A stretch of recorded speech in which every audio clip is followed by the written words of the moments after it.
feuille est posée sur la table, j'écris depuis plusieurs heures. Je crois pouvoir tenir un truc et dois en parler à mon producteur. Ma musique doit me faire vivre, je n'ai plus aucune alternative. Si j'y arrive pas cette fois-ci, je préfère mettre fin à ce que je suis. Je ne sais plus quoi faire d'autre, ça fait 2 ans qu'on m'a tout pris. Mon inaptitude au travail a vraiment bouleversé ma vie. La sécu m'a mis inapte à tout ce qui est manutentionnaire. Je peux pas aller dans les bureaux, mon intellect m'en empêche. J'ai pris les transports en commun et me dirige vers la grande ville. J'ai l'impression d'être dans 8 Mile, je suis comme Rabbit, je gratte des lignes. Premier arrêt, je regarde dehors, je ne suis pas au bon endroit. Je dois me rendre à mon rendez-vous qui est à 500 mètres de moi. J'ai l'impression que ça fait des heures que j'ai quitté mon appart. Je stresse beaucoup, suis en sueur, je frotte mes mains qui sont très moites. Je ne peux plus reculer, le prochain arrêt sera pour moi. Je relis ce que j'ai écrit, il est temps de sauter dans le grand bain. C'est le moment, je dois descendre, je passe la porte automatisée.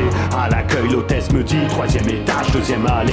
Je me dirige d'un pas motivé, frappe à la porte, j'attends qu'on me dise non. Je mets ma main sur la poignée, la baisse commence les formalités. Je lui dis bonjour, comment allez-vous, me dit ça va, demande de m'asseoir. Veut tout savoir sur mes projets, je sens l'ambiance devenir palpable. Il jette un œil à ce que j'ai écrit, me regarde d'un air endurci. Demande si c'est avec ça que j'ai l'intention de toucher un public. Je ne sais comment réagir à cette critique déshonorable. Je me lève très brusquement, la chaise retombe sur le carrelage. Claque mes mains sur son bureau, demande des explications sincères. Il m'a répondu simplement que c'est ici que s'arrêtent nos affaires. Sans comprendre ce qui m'arrive, mes larmes se mettent à couler. Je reste droit et immobile comme si le temps s'est arrêté.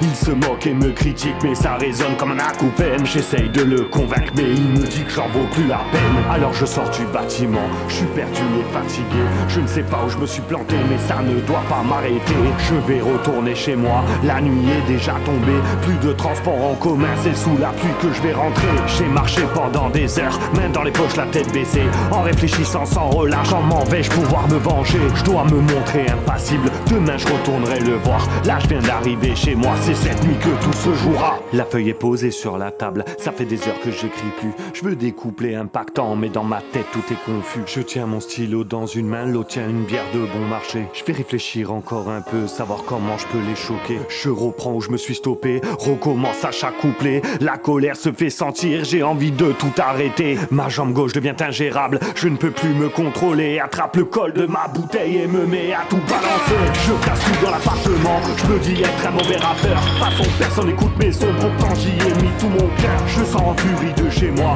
me mets à courir dans la rue. Sur ma vie il va payer de m'avoir jeté comme une ordure. Son bureau est allumé, je casse la vitre du bâtiment. L'alarme se met à sonner, ça se terminera en bain de sang. Je me tiens debout dans le hall, je le vois descendre, m'approche de lui. J'enflamme de l'essence, c'est l'agonie, je crie. On finit brûlé, c'est la fin de la partie.